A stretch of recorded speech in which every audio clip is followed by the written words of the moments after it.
I was the 1 in 1 million. Something didn't feel right. I just kept bringing it up. I'm like, I just don't feel right. So you have a C-section. Yeah, and they could not control the bleeding. They ended up having to remove my uterus. Oh my God. My OB answers the phone and I'm like, I don't know. I have a bad feeling about this. Like, am I gonna die?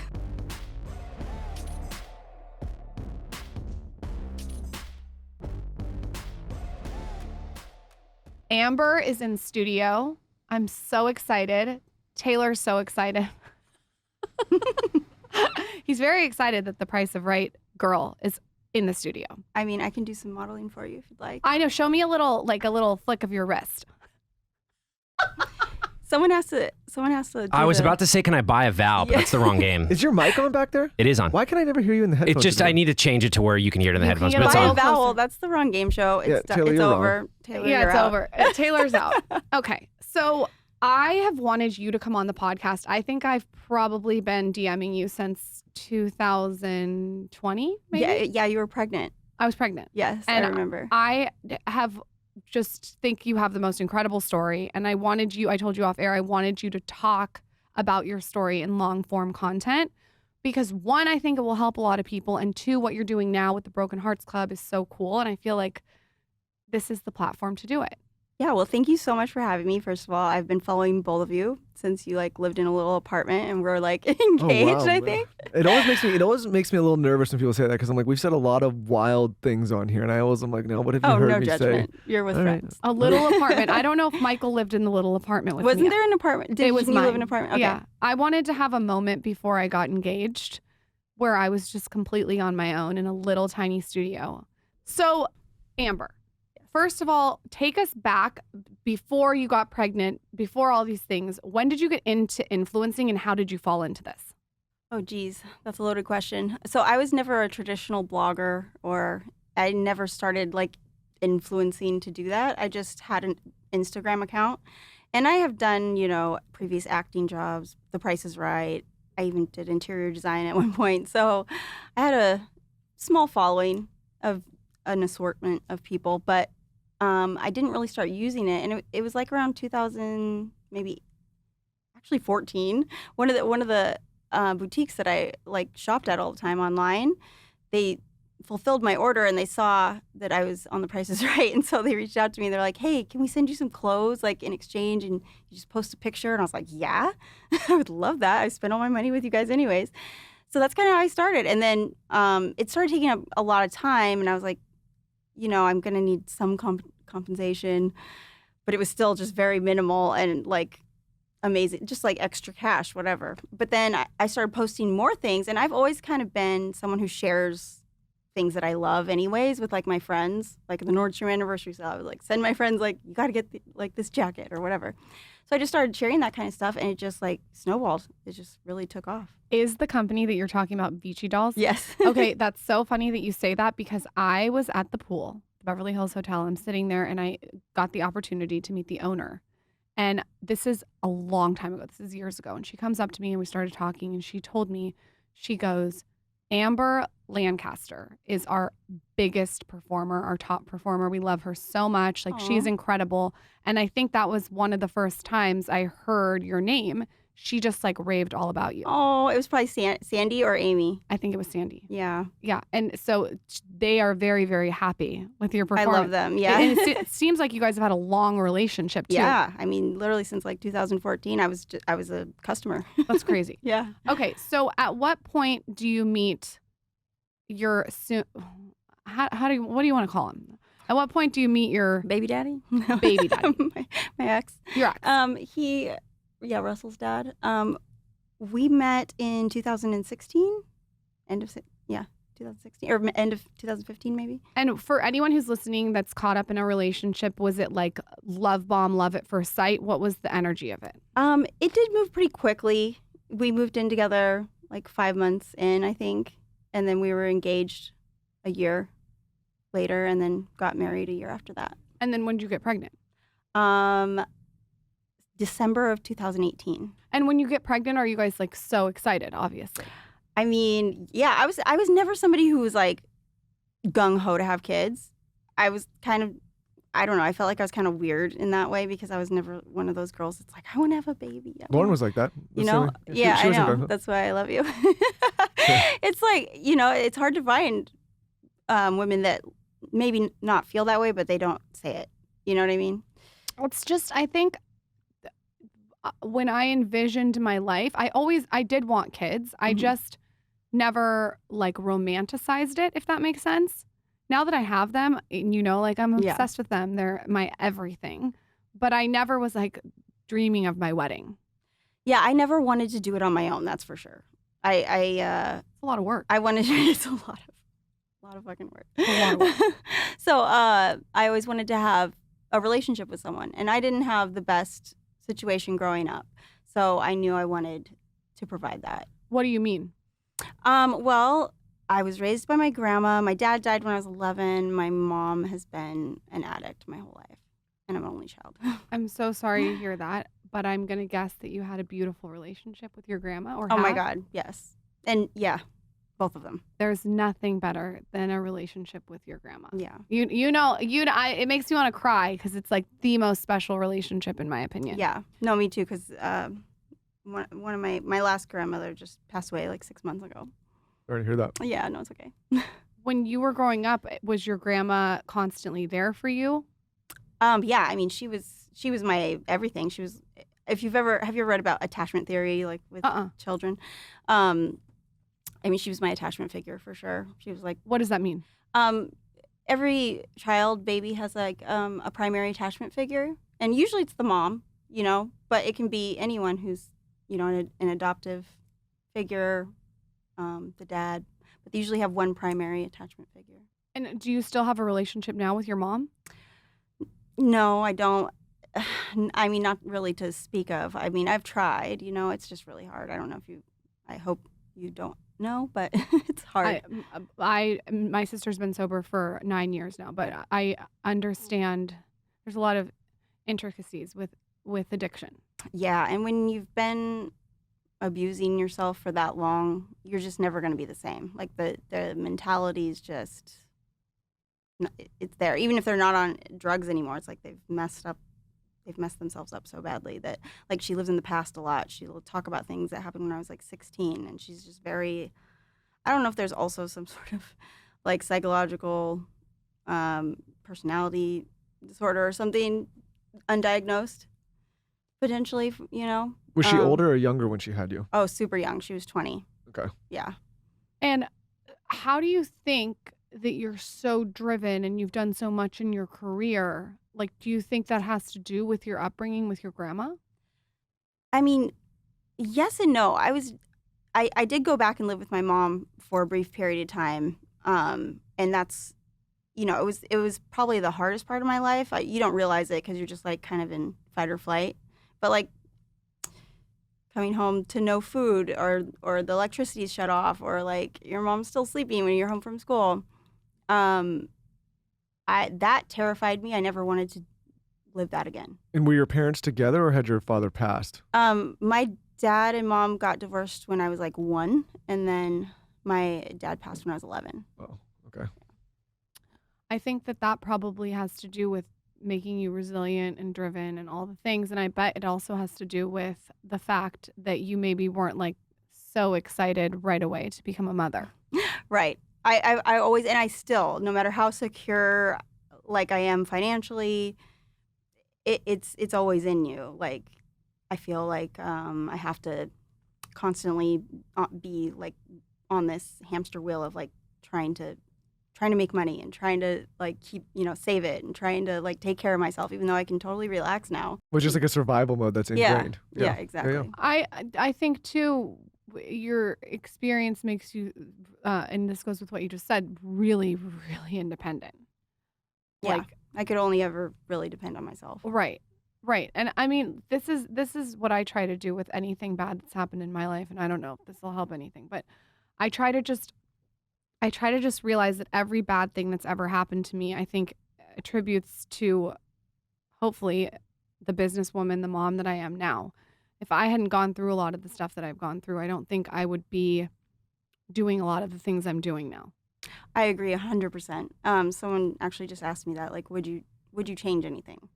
And I can't say that I would. Even the very worst things that have ever happened to me, I wouldn't change. Well, it's like, and we talk about this, and I was listening to Charlie Munger speak the other day, and he was saying like victim mentality is one of the worst things you can do, because you may very well be a victim, but it doesn't ever help you by thinking yourself like that, right? Like it's so hard for people to do, because there are, I don't want to say there's not victims, there are victims, but by categorizing yourself as that and thinking that way your entire life, you really put yourself in a position where it's hard to grow or look at life from the bright side, right? And if you're able to say, listen, I've had a lot of terrible things happen in my life, but it's propelled me and made me this resilient person, you're able to go further. Where if you sit around and wallow as a victim, you're really going to be stuck. Yeah. I believe that there's a lesson in everything, and there's, room to grow from even the very worst things that could happen. And it is just a total perspective. It's a choice. I felt like when I got pregnant, because of some of my past, that I was so happy to be pregnant, but it also brings up so many different things that you thought you had moved past. When you got pregnant, did you feel like that? No, I felt good. I felt like secure. I was in a marriage. I felt like I could provide for him, and I was excited. So during your pregnancy, was your ex supportive? I mean, yes. But like, was he helping you? Was he like tending to you, or was there things that you, looking back, that you're like, I struggle with, like, if you and I were just like here, not on. No, so I don't want to like put him on blast. But just because as Russell has gotten older, I just really want to like protect his relationship. Okay, so talk to us about what happened when you decided to give birth. Not decided to give birth. When you gave birth without deciding to give birth. So I was 30 weeks pregnant, and I had gone to my OB weekly because I was high risk already because of my age. And the last few appointments, I was like, I am super swollen. And I know that people get swollen, and this was my first pregnancy, but like just something didn't feel right. I just kept bringing it up. I'm like, I just don't feel right. And so finally, at the last appointment, she was like, are there any other symptoms? She's like, have you been having any vision problems or this? And I'm literally like trying to like pull things out, because I just felt like something wasn't right. I was like, I was in the shower one time and I saw stars. She's like, well, that's not normal. She's like, okay, let's do this additional test. So we did the additional test, and like everything, like there was protein in my urine or whatever. There was like 2 out of 3 of the things that it required. And my blood pressure, although it didn't reach the number that it's supposed to be technically preeclampsia, for me, it was such a high number that I also kept bringing that up. But it's just, they don't flag it unless it reaches over this number for some reason. Because you knew your blood pressure as it was normally? Mm-hmm. Okay, and so you knew is it it before. a black and white test for this, or is it more gray? I recently went on vacation with both my kids, and I wanted to get serious about their sun care. I obviously take my sun care very seriously. I have driving gloves, the hat, sunscreen, all the things. But with my kids, I wanted to know exactly what I'm putting on them. So enter Sunbum. You guys, they have this roll-on sunscreen, okay? First of all, I love the roll-on thing, because then you don't get white everywhere and the kids don't freak out. So it's like this roll-on mineral sunscreen, and it's SPF 50. And it's already tough to like get sunscreen on kids, but with this, it's so seamless and easy. It's also lightweight, so it's not super heavy, which I love. It's so easy to apply. It's like $16. And what's inside is no bullshit. So I wanted to find a trusted brand, and Sunbum is that. They have so many incredible different kinds of sunscreens. I just personally am a fan of the roll-on. I also like how it's mineral sunscreen, so I can roll it on Towns' little hands or on Zaz's legs. I try to do it when they're not looking, if I'm being honest. Okay, and we have a code for you. You can use one-time code SKINNY15 at checkout for 15% off your purchase at sunbum.com. This ends December 31st, 2023. All their products are formulated to help protect those who live in the sun and love the sun. So they have sun care, skin care, hair care, lip care, kids, and baby. I'm a huge fan of the baby though. When I moved to Austin, I did complete inventory of all my household products. So I was using all different kinds of brands before I moved, but I got really serious, especially after talking to the company Test My Home. They were all about non-toxic, hypoallergenic, free of fragrance products, but also they wanted products in our home that didn't have hormone disruptors. So enter Branch Basics. Every single person on the planet that has done their research will recommend Branch Basics. I'm telling you, I hear about this brand so much that I reached out to the founders and I'm trying to get them on the show. I am obsessed with this brand. They have a premium starter kit, and this provides you with everything you need to replace all your toxic cleaning products in your home. It really is a no-brainer, and everything is free of hormone disruptors and harmful preservatives. It's also baby and pet safe. My son is like crawling and walking all over the floor. And so I really have to be thoughtful about what I'm cleaning the floor with. I also have 2 little chihuahuas, so I'm very careful about what I use. And Branch Basics is it. If you suffer from eczema, allergies, asthma, making the switch to Branch Basics is like it. You should also know that everything is free of fragrance, which we love. Save 15% and get free shipping when you use code SKINNY at checkout. That's branchbasics.com and use code SKINNY for 15% off. Save 15% and get free shipping when you use code SKINNY at checkout. That's branchbasics.com and use code SKINNY for 15% off. Recently, as you know, I had my implants removed, and one of the things that the doctor recommended that I do when I was healing was take a probiotic. This is a no-brainer. I take 2 probiotics every single morning with my lemon water. I typically like to take it after breakfast though, if we're getting very detailed on when. And the probiotic that I take and that I've taken for years is Just Thrive Probiotic. If you're looking for something to help with bloat, digestive issues, stress, and more, you got to try Just Thrive Probiotics. It's one of the only probiotics that actually survives the trip to your gut. So we were lucky enough to have the founders on the podcast, and they basically explained that there's a lot of probiotics on the market that don't even hit your gut. So you're just like taking it for no reason. I also am a big fan of this specific brand because you don't have to refrigerate it. And I travel so much that I need something that I can just bring on the go. They have mini bottles, they have big bottles, all the different kinds of bottles to fit in your handbags. And if you're looking for something to complement your probiotic, they also have this product called Just Calm, and it's a psychobiotic. So this is mainly to help with sleep, stress, low energy. You can take them both at once in the morning, super easy and seamless to fit into your routine. You can get 20% off a 90-day bottle of Just Thrive Probiotic and Just Calm at justthrivehealth.com with promo code SKINNY90. Send this to your parents. They all need a probiotic. Send it to your friends. Go to justthrivehealth.com with promo code SKINNY90. It's pretty black and white. You mean for the additional test? Like at that point, for yes. a preeclampsia test, if you ask to get it, is it like a blood test? Like is it quick? What is it? It's blood and urine. Okay. Tell me exactly what preeclampsia is, because especially for the men listening. It's high blood pressure, which sounds like not a big deal. But if you can't control your blood pressure, if you go full on eclampsia, you have seizures and die. Okay. And so it's very scary. So it's rising blood pressure, not lowering. Yes. Okay.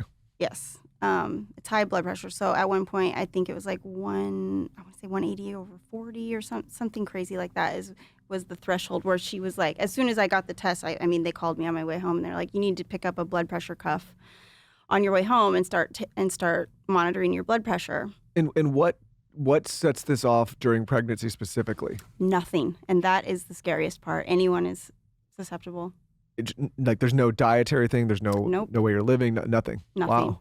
There are certain risk factors, but honestly, being really young is one, being really old is one. Like IVF, for some reason, can be a factor, but it is not like a for sure thing that you can't prevent. You can't prevent it. So there's no diet or anything that you can do to kind of mitigate it. But Wow. IVF provokes it. I mean, you have a higher risk. You have a higher risk. Okay, so when you find out you have preeclampsia, are you at home or are you at the hospital? Yeah, so we're at home. It was literally like the second time taking. I was like, something must be wrong. Like I must be doing this wrong because it was already elevated. And they said to call, so I called and I was like, I don't know if I'm doing this right, but the reading says what it says, and she's like, "Oh, you need to go to labor and delivery at Cedars." I'm like, "What?" I'm like, "Okay, whatever. I'm just gonna get there, and they're gonna tell me like because I And still what's your felt exact okay. weeks? I was 30 weeks in like 5 days. So I get there, and I didn't even bring anything with me because I literally didn't think anything was going to happen. I get there, and there's like a room full of nurses that come in. They start like poking me. They're like, "You're being admitted." I'm like, "What?" I'm like, "No, like this isn't, I'm fine." But I guess I wasn't because 2 days later, they couldn't control my blood pressure. They put me on this magnesium drip, which is like horrible to prevent seizures. They had me on blood pressure medication. And the goal was to try and keep me there until like 34 weeks because that's like a safer So you time were to gonna have to deliver. stay there for a month. That was the Yes, plan. Wow. and some women do that if they're Yikes. lucky. If they're lucky. What do you mean the magnesium drip is like weird? It feels bad? Oh my gosh, it makes you feel like the worst, like hangover, and then you got hit by a truck, and you're just constantly nauseous. So at this point, you don't know that you're going to be giving birth. Is after 2 days, how did you know you needed to give birth? They told me they couldn't control my blood pressure anymore, and it wasn't worth because so I had hit 31 weeks. There was no way they were going to get me to 32 or 30. If I had been like there's some women who are maybe at the 25 or 26 week mark where it's like every day is crucial. There was just no benefit to holding on to one more day when it could be affecting my organs or And So what do you do? What did you say when they said that? I mean, I can't say anything. They're like, we're having this baby today. And so we went in to get the C-section, and that was really the easiest part of it because after that is when everything really hit the fan. So you have a C-section. Yeah, and they could not control the bleeding. So I ended up in there for like 5 hours, and they couldn't control the bleeding. So they ended up having to remove my uterus. Oh my God. Yeah. Poor thing. And so I had a massive blood transfusion, like 3 liters, the last 3 liters of blood, which is a lot. You only have 6 in the human body. So it's like half my blood volume. And I go back, I'm trying to, I go to my own recovery. Russell goes to the NICU, and again, I'm on the magnesium because some women also get postpartum preeclampsia. Where Yeah. where high blood pressure stays there after. Yeah, Oh or my it God. comes on after. So I'm trying to recover. I feel awful. I literally, like, one of the doctors comes in, and I'm like, "Am I dying?" Because I feel like it. Like, this has to be what death feels like. It's the worst. Like, I didn't even hardly care that I just had a baby. You know what I mean? It was that bad. All I did was sleep. And then this kidney doctor kept coming in. I had so many doctors in and out, and he had like this accent that I couldn't really understand. And like, come to find out, my kidneys were failing, basically. Like, yeah. So he comes in at around midnight, like 2 days after I have Russell. And he's like, "We need to send you to the ICU. Your kidneys aren't improving. But I'm confident, that you'll be better, that this will resolve, but we just don't know." I had some sort of, And is someone there with called you? something, acute kidney injury. No, because my husband at the time was with Russell in the NICU. But he did, I can't remember. Everything's such a blur, to be honest. Well, just the reason I ask is like I imagine this is just like so overwhelming, right? I mean, kind of, but survival mode is where I thrive. So I'm like, I can get through this. I'm like, never once in my head was I thinking like I wasn't gonna make it. Well, it's probably also why you did make it. When I think so. when they had to remove your uterus, was that even like, did you even know what was going on, or were you too out of it? No, they brought me up out of anesthesia to like ask me, but pretty much tell me, they're like, "We have to do this, but we want your consent," and I'm like, "Yeah, do whatever you have to do." So when you're going through all of this, you posted a video. This is later that you posted the video, Mhm. but you posted a video of you, and you can see it on your page. It's pinned, of what you were going through, and I thought that was so real and so vulnerable. What was at what point were you going through that video? Because the video looks like, I mean, it's raw. Yeah. So then I get sent to the ICU for the kidney dialysis. And before you have that type of, because there's a few different types of kidney dialysis. This is like, it's called CRRT. It's like a life support type. It's 24 hours. You're hooked up to this machine. Like, it's not like you go in. There's some like outpatient ones. Anyways, they have to put a catheter, like a, I don't want to say, I don't know what it's called, but in your jugular vein. In your neck. Yeah. So I go in for that to be done, and the doctors come in. This is the freakiest part. This is like gonna get me goosebumps because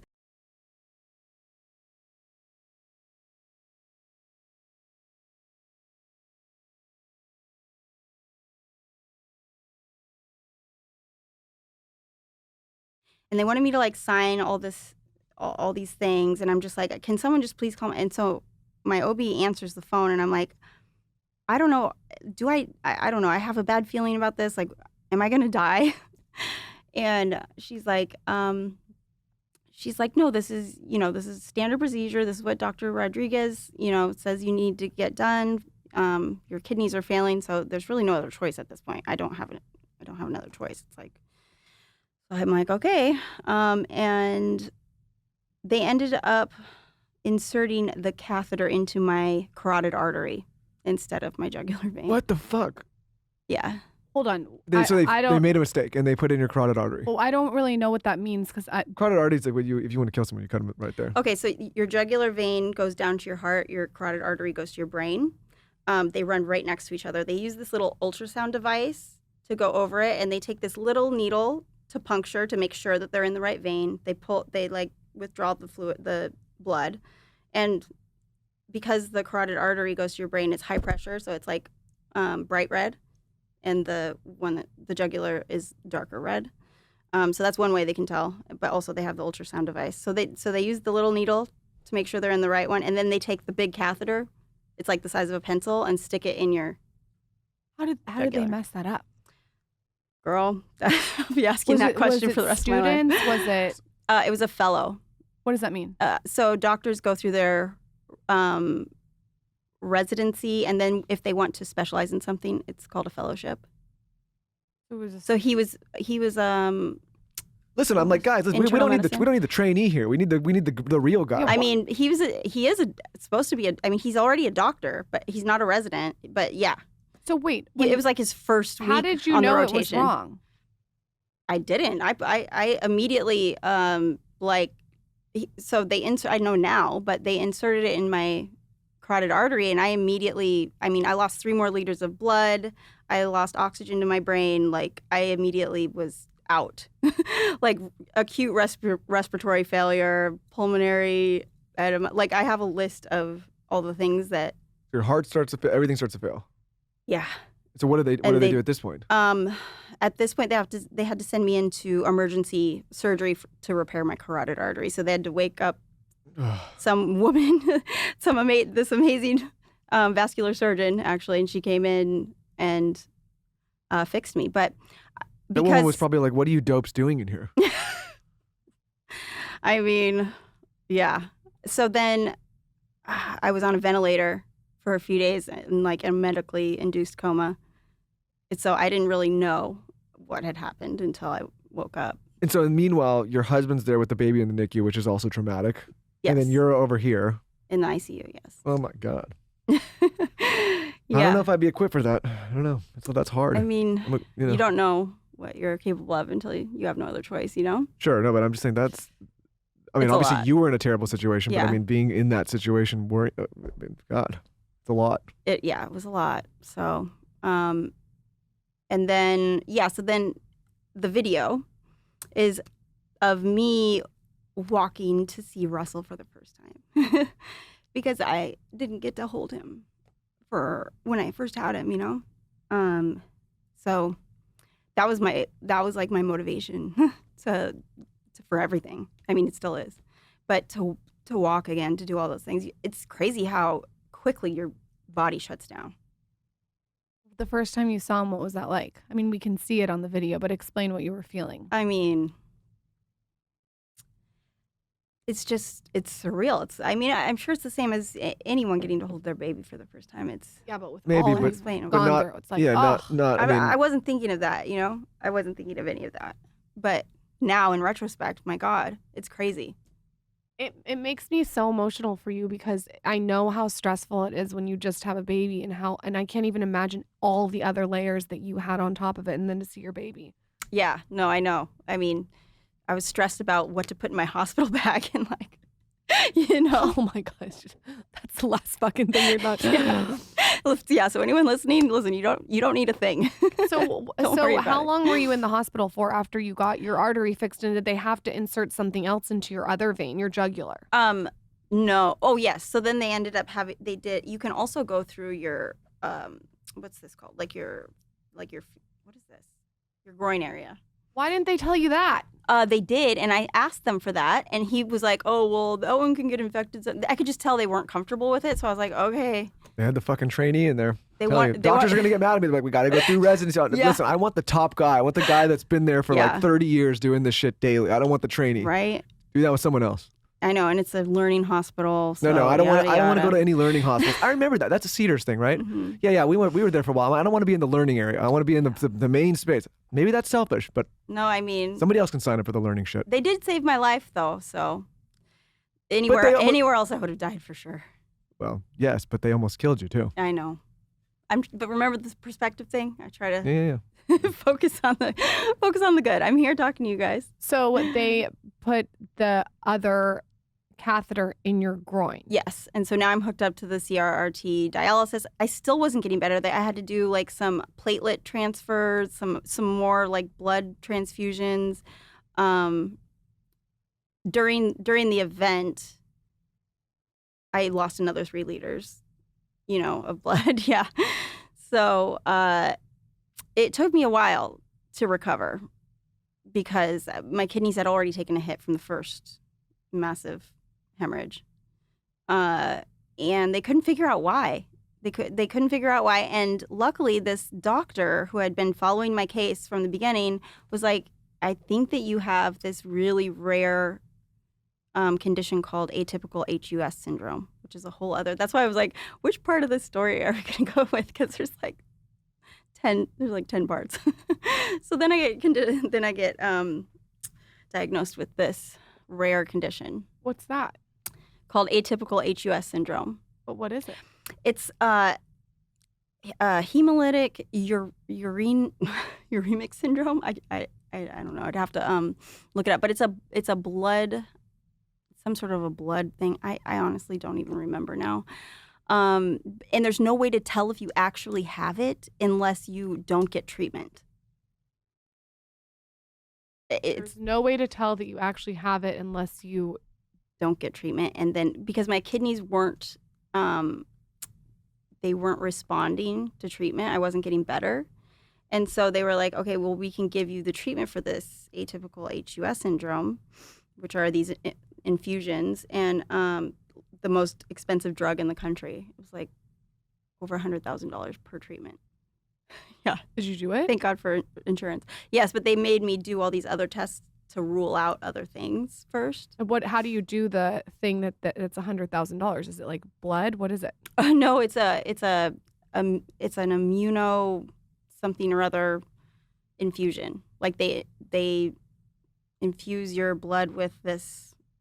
I don't know what it is. It's something to do with your immune system, I think. I honestly don't know. What point are you starting to feel better in the hospital? Better is such a relative term, but Just like you're getting your energy mentally, yeah. I was starting to lose it. There's this thing called like ICU psychosis, and I'm pretty sure I was like going there. What's that?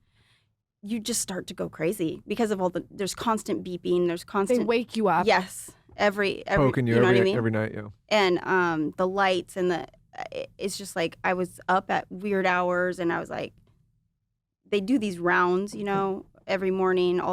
This team of doctors. I mean, I literally had everything from like a neurosurgeon or a neuro whatever to my OB like rounding on me every morning. I would tell them like, I'm losing it. Like I cannot. Also, I think, and I don't even know if you were eating food, but the food in there is not the best. And No. you're getting really no sunlight, Yeah. which is so healing. Yeah, I had like a little window next to me, but yeah. So it's like things that your body is used to, circadian rhythm. Also, those beeping all day long is so, I know this sounds weird, but I think it's so hard on your cortisol. It's just, Oh yeah. you're in a constant state of stress. So it's hard to Yes. heal, I would imagine, in the stress. 100%. I mean, what you need most is sleep in that time, and you're like not getting it because you're Why do constantly. they wake you up?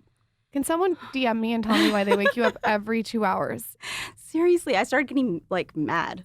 Yeah, you kind of get mad. I was losing it. I'm telling you. I want like a do not disturb sign. Yes, that's Yeah. what I was like. No, I'm not doing it. Like, leave. Can you say that? You can. Yeah. Yeah, it's like you can't be pricked one more time. You can't do it. Oh, girl, have you seen any of my like photos of how beat up I was? I've seen your video, which but like, I have to show you. yeah, you do have to show us. We can pull it up on the screen. I too. don't know if they're. I'm not sure if they're Online. posted. Oh, you didn't post it. Actually, they would be in one of my highlights. What on is my it? Just like a lot of hospital. needles? Oh my God, no, black and blue, blood like everywhere. Like I look like I was ran over by a truck. So you're not scared of anything now? I mean, like I'm scared of everything and nothing all at once. I tend to like stress over like stupid things that I can control, but like I'm not scared of like the big things. You sound like Michael. Michael has MUS, Oh, what's that? made up stress. Well, I diagnosed Michael with it. you know, it's funny. It's like I relate to. I'm always looking for like the thing around the corner, but the big things, like actually when big things happen, I'm actually pretty calm. Yeah, like Right. I have no problem flying or like any of those anything like that. Being in the hospital, like. You don't have a problem being in the hospital. I mean, now. I didn't, not in the moment. Like I'm telling you, like I go towards the danger. I'm not a flight person. I'm like, bring it. What happens though when you're It's- somebody that it does can that be- is you're like what gets uncomfortable is constantly anticipating. Like you're more comfortable in the chaos, and then you get uncomfortable when it's not there because you're like it's not your normal state, right? Especially like listening to your upbringing, what you just went through, Yeah. right? You're like, I imagine you're on edge when things are feeling like they're going too right. Yes, they were for a long time. I just was in like 3 years of therapy, so I'm getting through that. I think but What do you for think sure. what do you think the big reveal there was? Gosh, I Or the have big no. learning? Honestly, just learning about like childhood attachment and traumas and how people process those things and how that relates to me. And I never took the time to think about those kind of things. I think the insight that it provided me has been transformative for sure. I Sure. think that a lot of people who have been through severe trauma or things that happen in your childhood to dissociate. Like you almost have to dissociate to like get to the other side. And it's almost like a protective mechanism that your brain does. Yeah, I'm really good at compartmentalizing is what my therapist would say. So while all this is going on, when do you get to really like be with your son? Oh gosh. So he ended up then being diagnosed with a heart condition. Oh my God. Yeah. I just can't. He was Ugh. born with a congenital heart defect called a VSD, which is a hole in the heart basically, and it's the most common one. It's actually more common than childhood cancer, and people have never really even heard of it. I had never heard of it, but there's a chance that it can close. So we were in this constant limbo of like, is it going to get better or is it going to get worse? Is he going to have surgery, or is it going to close, or maybe we'll have to have surgery when he's 6 months or 12 months or whatever. And he wasn't getting better. He ended up in the NICU for 83 days. The goal was to get him to 9 pounds, I believe, for surgery. But at 7 pounds, his other organs started to become affected. And it was kind of like same scenario with me having him at 31 weeks or trying to wait a few more days or something. They were like, let's just call it now. But it was an emergency. Like we had to go in there. They were going to life flight him to CHLA. Like it was another trauma for sure. I mean, dealing with his stuff was more traumatic, I think, for me I'm sure. than my stuff. But yeah, so then he went to CHLA for his open heart surgery, which do not look up what open heart surgery entails. I'm such a researcher. And no, thank God it was You the one thing Googled I it? didn't. No, I didn't. Okay. Because I didn't want to know. Because I was already in such a dark place. I was like, I can't go. But I know now. And what I know now is like, I'm so glad that I didn't look that up. But thank God. For me, I think it was because I had, I was the 1 in 1 million that, the chance that you take when you have any sort of surgery or have a child or whatever. There's always that very small percentage of things could go wrong, right? And that had happened to me like multiple times in a row. So I was like, oh, for sure, this isn't good. This is like not going to go well. That was my biggest fear. It still is, but during his surgery. But everything went fine, thank God. Another thing that I found in my house when I was testing my home, like I had this company come over and test my entire home for mold, for toxins.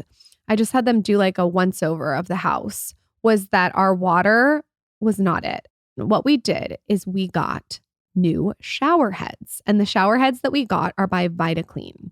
So this is a triple filter vitamin C infused aromatherapy shower head, and it removes toxins and just like nasty shit from your shower. You should know that unfiltered shower water can really be bad for your skin and your hair.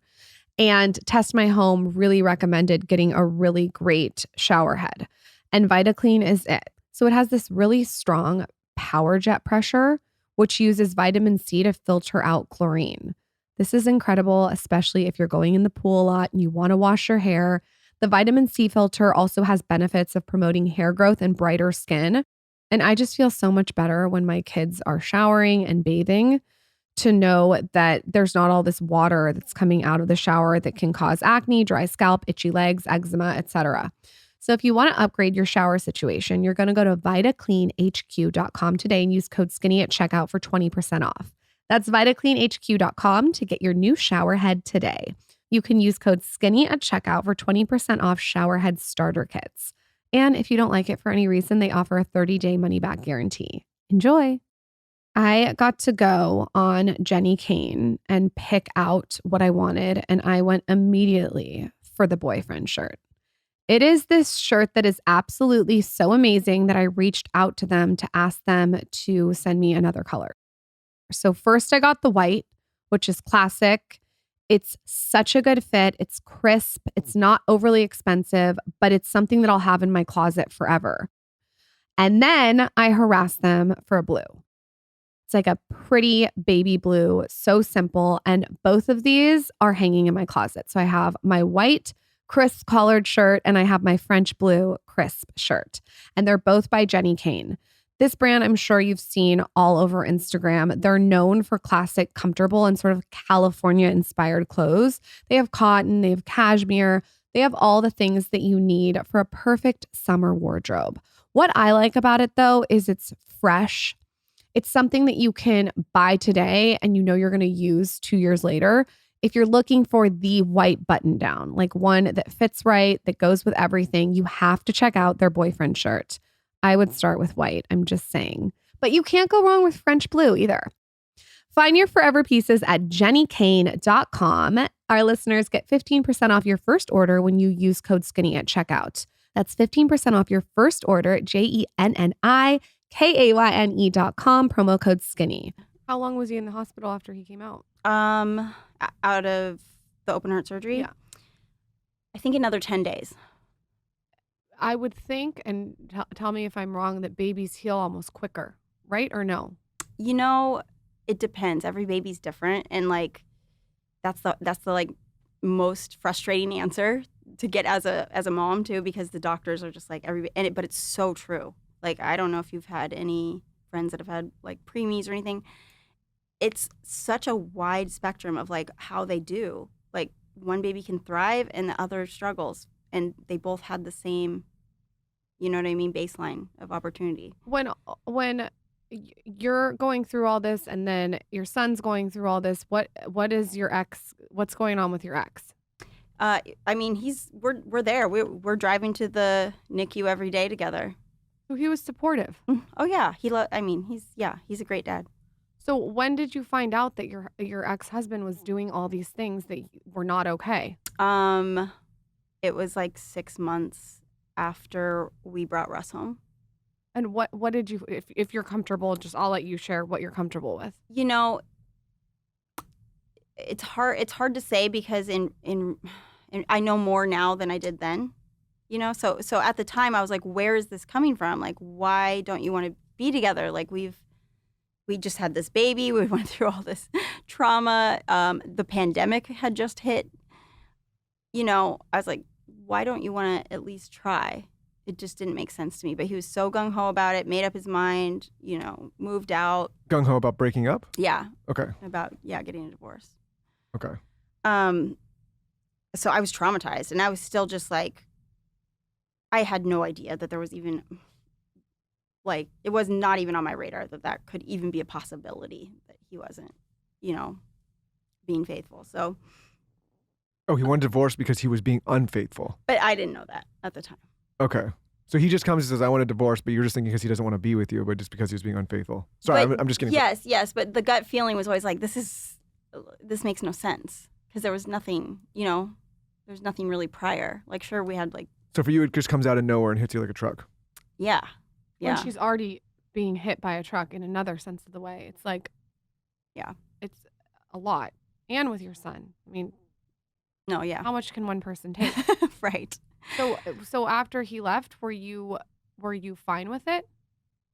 No, I was not fine. I was still like desperate to try and salvage our marriage. So you were still trying to make it work. Yeah. And at what point were you like, this is not going to work anymore? Well, when more information uncovered itself, I guess, and I found out that he had been with someone else for the last year and a half. What is that? While you were pregnant? Mm-hmm. Ooh. Yeah. Yeah. What is that like when you have such a big supportive community and you find this out and you've just gone through all this? Like, is your first inclination like, I'm gonna fucking call this motherfucker out? Or are you like, can't even think about that? Are you like, what is your reaction to this? It's honestly, God. Well, it's tough because all of the above, because, well, on one hand, my first reaction is like embarrassment, and like I don't want this to be happening to me. It's like shame, you know. You're like, I don't want people to like look at me like this. I think it's hard to share like the hard things. You know what I mean? People want to have this like perfect life and this perfect. I mean, that's why social media gets such a bad rap, right? Because people only share the highlight reel. But how much support did you get when you did share? Oh my God. Like I owe my life to these people. Like, I'm sure you heard everyone's stories. I mean, oh my God, yes. And it's so sad how many people still reach out to me. I mean, daily, that are going through this sort of thing. And then you go to their profile and it's like just the happy family, like no one would ever guess. And they say to me all the time, like, I haven't even told my family or friends, like, because they can't understand, or like, you know, they're embarrassed. We were talking off air and I said, you know, Amber's so beautiful. She's got her own business. She's got so much going on. And for her to come out and share this, it just shows it doesn't matter. I mean, we said Emirata got cheated on. Like it's this is happening. Doesn't matter what you look like, how much money you have, how well your business does. It's like this is happening. Well, I don't even want to everywhere. just pick on men. I just think some people just aren't equipped. There's a deep insecurity that some people have to go through to feel validated or wanted. And you could be in what's on the surface, the healthiest relationship. It's actually probably nothing to do with you. Exactly. And I think like, I know, and we all know people in our own lives, men, women, that have been unfaithful. And I think the common denominator there is a deep insecurity of feeling some kind of want or some kind of need that, even though you have that from one individual, it's like it's never enough. Like they're trying to fill some kind of void in themselves, probably from some childhood thing. I don't know how to explain it. It's like it's a personality flaw that people need to address and work with, and I don't think you can do that without becoming very confident as an individual and becoming very secure and independent with yourself. You have to be real comfortable with asking for what you need. Yes. You know, and a lot of people are not. Yeah, That's I mean, really what it comes down to. Because if your needs aren't being met in your relationship and you're not voicing it, like that's just a recipe for disaster on all parts. But yes, I think also it can be a deep-rooted. I also think with a lot of people that there's something kind of hot. It's what is it called? The Madonna horror syndrome about it not being the person that they're married to. Like I think some people are I mean, attracted the selfish, to that. Like it's Yeah, but I think if you root it down, it's a deep insecurity of feeling some kind of want or validation that they don't feel they're getting enough of, and mostly because they can't validate themselves. I'm probably generalizing that. There's obviously cases on both sides, but that's what it is. The men that I know in my life, and some of them have been friends, that do that, it's always the ones that are the most insecure. Yeah. Right? And Even on the surface, if they seem like they're not. This goes for women too, though. Like there's women that are like it's always the women, like the women and the men that need that like extra bit of attention that they just feel they're not getting enough of. Yeah, I think that's true.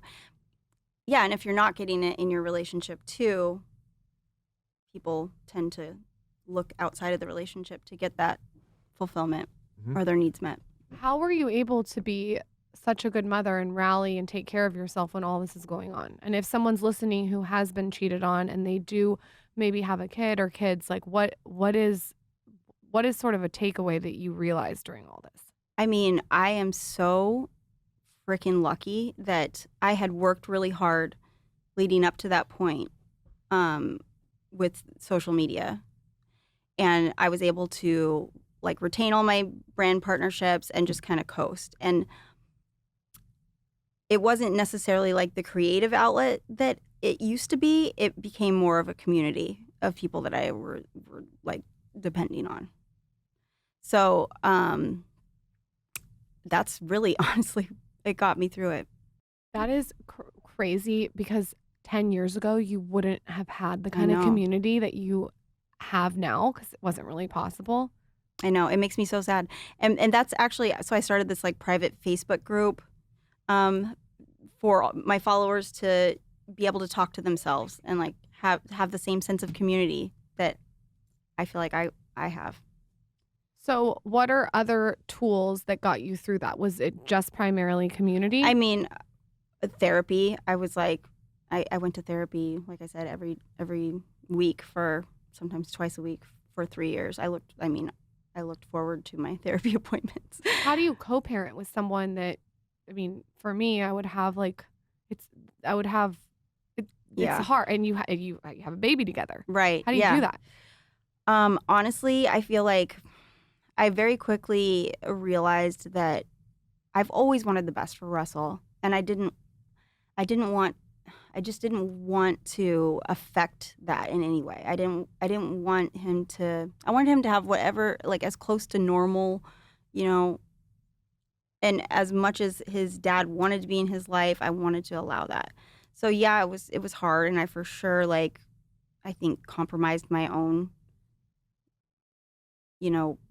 needs at that time, but I wanted him to be in Russell's life. And how is it now? Like fast We actually forward. co-parent really well for the most part. And how old is Russell now? He's 3.5. He's 3. Yeah. Maybe him and Zaza should meet. I would love Matchmaking. that. I feel like I am matchmaking, Michael. Michael There's is only one man in Zaz's life. It's me. For forever, for the rest of time. I'm just kidding. Michael wants to move to be Amish. Yeah, Zaza and Russell is like It's kind of cute. Like I'm kind of into it. we're gonna move to a deserted island in the middle of nowhere by the time he's like maybe like 11, 12. So through everything that you've been through today, what are lessons and advice that, or wisdom, I should say, that you've gathered throughout this whole experience to today? I mean, it's that life is like not about the cards that you're dealt, it's how you play them. That's very Price is Right of you. There's no cards in The Price is Right, Lauren. I don't think we're talking about the same No, thing. I know There's a couple cards. it's a game.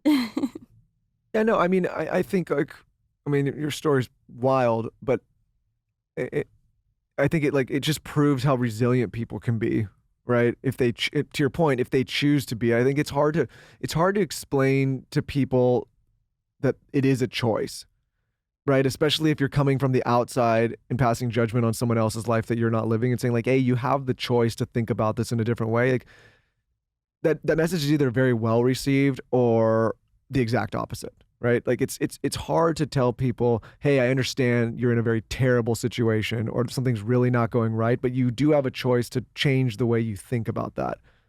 Right? Like it's true. It doesn't take away having to go through sure the pain. You also have to like experience going through it, and it might seem like you're never going to get out, but like even in the hospital, I just never even thought of it. I was like, no, I'm going to get out of here. Like actually Price is Right came on one day while I was I was like, this isn't me. I was like talking to my nurses. I'm like, just so you know, that's me.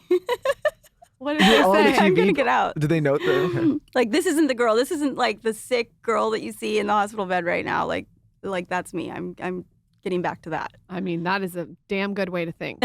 Yeah. Let's talk about the happy stuff. Yes. You have launched the Broken Hearts Club. Tell us about that and why you decided to launch that. It seems like it has so many meanings. It does. I'm so proud of it. It's in one part to help promote and spread awareness for congenital heart defects, like Russell's, because there's so many parents and people out there that, have congenital heart defect, and there's not a lot of awareness about it, especially childhood. So, and 10% of the proceeds go towards the Children's Heart Foundation. I love it. Yes. And what are other fun things that you're working on right now?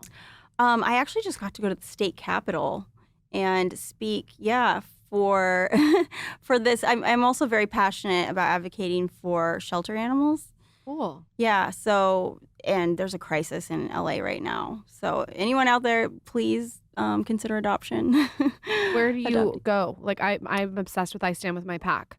Oh, they're great. Okay. Yeah, any local rescue. You can go to petfinder.com if you're not in LA. Petfinder.com will match you with a shelter animal. You can search by breed, color, anything you want.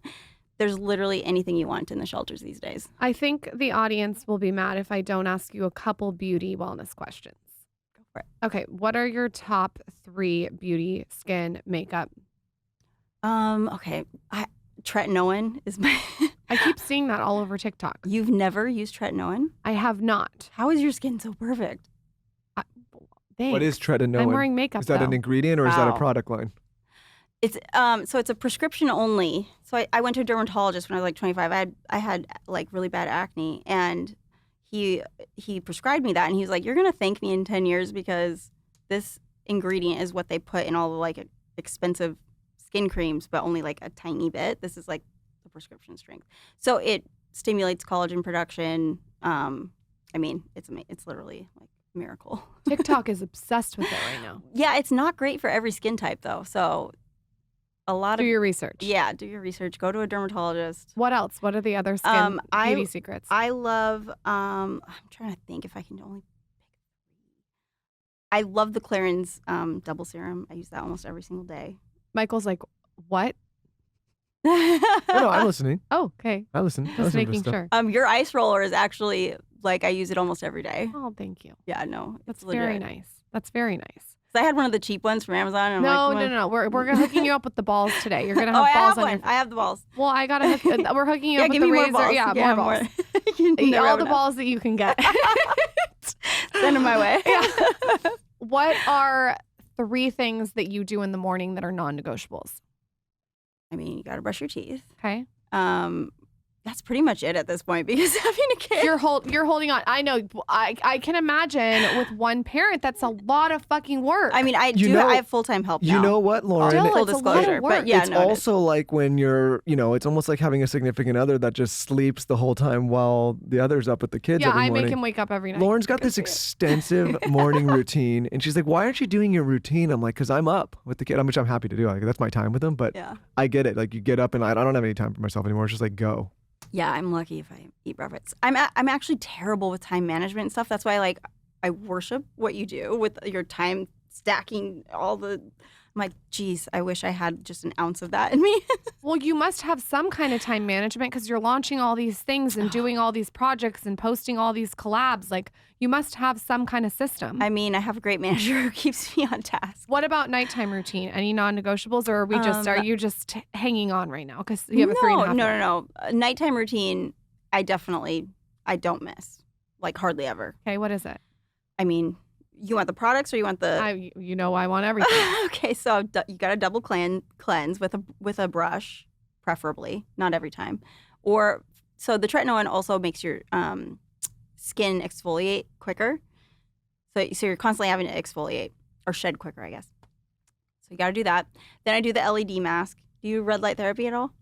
Do you like Dr. Dennis's? Yes. Okay, that's the one I like too. That's one I have. Because hands-free, you got to do hands-free. I mean, come on. Yeah, no.